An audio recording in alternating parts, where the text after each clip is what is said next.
We're rolling. Okay. Hi, who are you? I'm Molly Gardner at Bowling Green State University. Welcome to Rome. Thanks. So this looks potentially a little complicated, but tell us the basic story here. Okay, so there's this distinction that a lot of people seem to make. It seems to be part of common sense between doing a harm and allowing a harm. So an example of this distinction would be if there was a boulder and it was falling towards some guy, and you failed to drive your car in the way of the boulder, and so the boulder just crushed him and killed him. It harmed him, because death is a harm in that case. And it looks like you just failed to drive over there and have your car be smashed by the boulder. So you allowed that harm to happen. On the other hand, if we changed the case and you pushed a boulder onto a guy and it smashed him and killed him, you would be doing harm.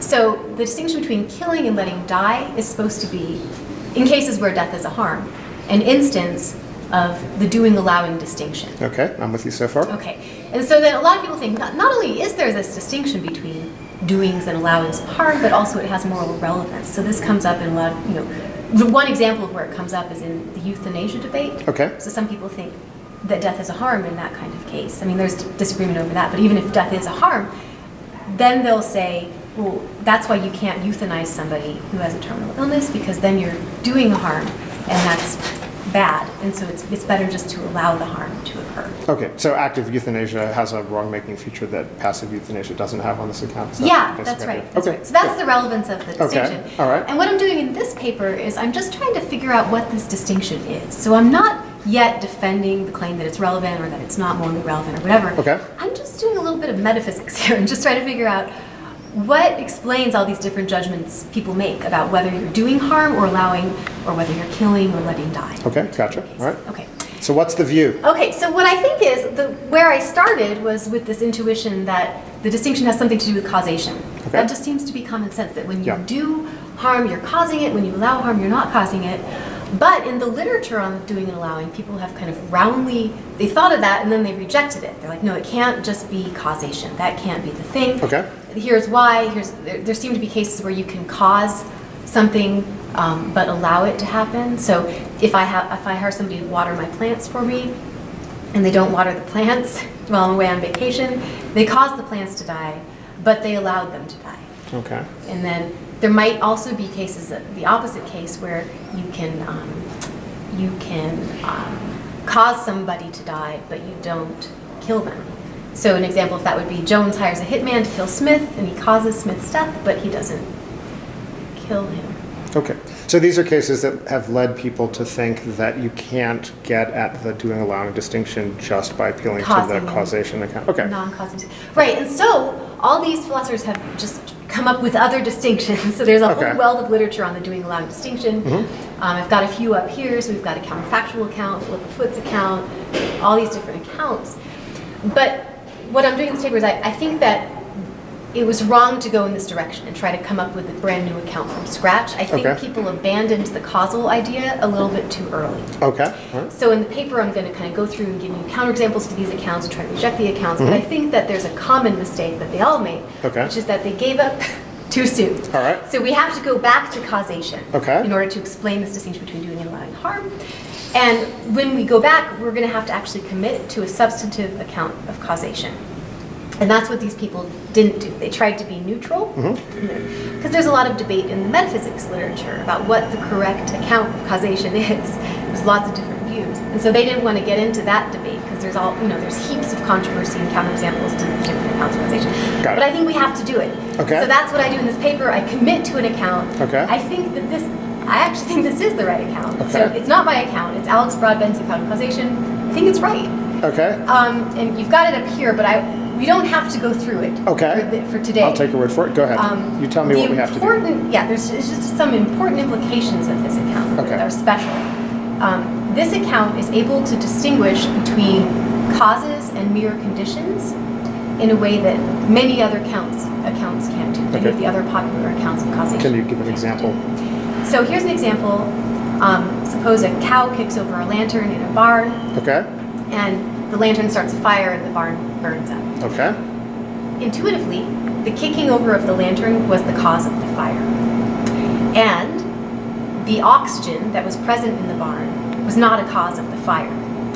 But there's a lot of accounts of causation out there that will say the oxygen in the barn was a cause just as much as the kicking over the lantern was a cause. Okay. There's no difference in the causal status of those two things. Oxygen caused it, the kicking caused it. Everything is, all these things that happened before were causes.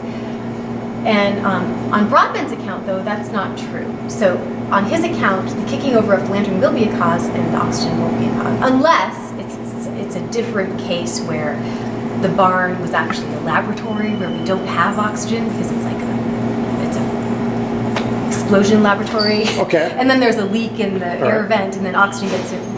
And in that case, oxygen would be the cause of the fire, but not in a normal barn case. Okay, got it. Okay. So I realize you're saying we don't necessarily need to go through all the complications here. Maybe could you just briefly take us through at least the beginning part here? Sure, and maybe relate that back to the cow case? Yeah, so what's special about, so there's another very famous account of causation in the metaphysics literature, and that's David Lewis's account. Yes, I've heard of it. It's a counterfactual account, and he says, A causes B when it's true that if A hadn't happened, B wouldn't have happened, or at least that's a sufficient condition. Okay. So if that counterfactual is true, if A hadn't happened, then B wouldn't have happened, then A causes B. What Broadbent does is he kind of takes that sufficient condition and he flips it over in time.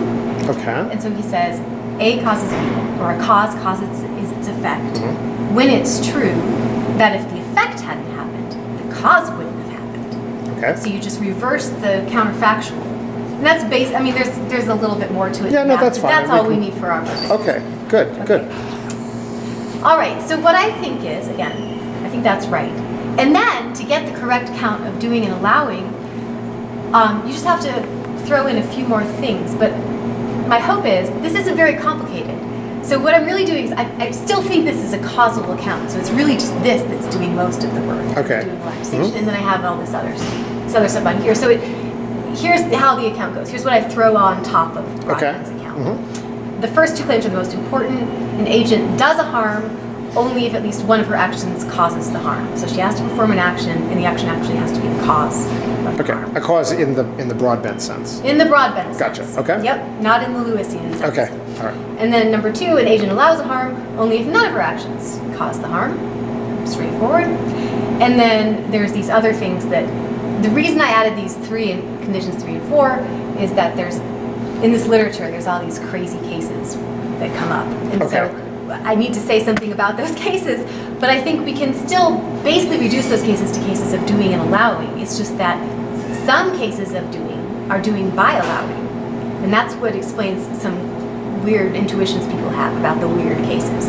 And then some cases of doing are cases of, wait, did I just say that? Some cases of doing are cases of doing by allowing. Yeah. Some cases of allowing are cases of allowing by doing. Great. So here, this is the definition of doing by allowing.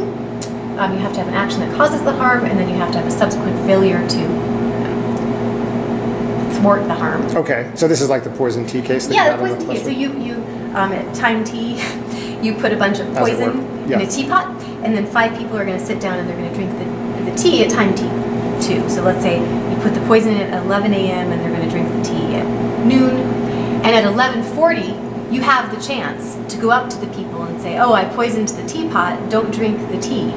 But if instead you just kind of sit back and don't do anything, then you're allowing them to die of the poison. But you're also, well, you're not really allowing them. You are making it the case that you're doing it, that you're killing them.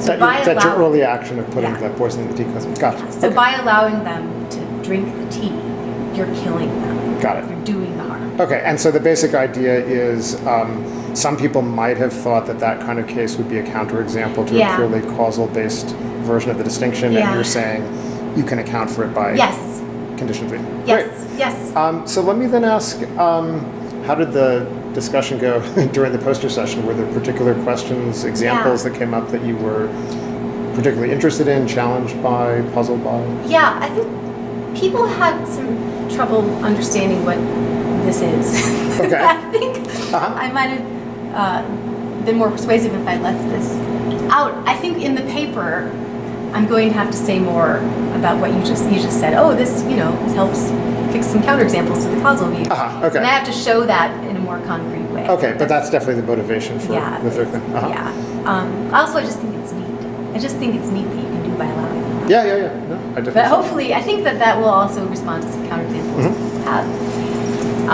Other things people said, they were like, well, what is this hitman thing that you started with? What's that? And my answer was, it's neither doing nor allowing. People didn't like that, so I have to think about that a bit more. Some people were, I expected people to be really upset that I'm committing to a substantive view of causation. They were actually really nice about it. So. Well, we invite nice philosophers to Rome, so I'm not too surprised with it. Well, that's great. Any other things that came up that you want to talk about from the session? Well, somebody was wondering what are the semantics that explain how this account works, and as far as I know, Alex Broadbent doesn't have one yet, but I'm going to have to talk to him. Okay. So if you're watching, Alex, get in touch with Molly. All right, well, thanks so much for talking to us, and enjoy the rest of Rome. Okay, thanks. Great.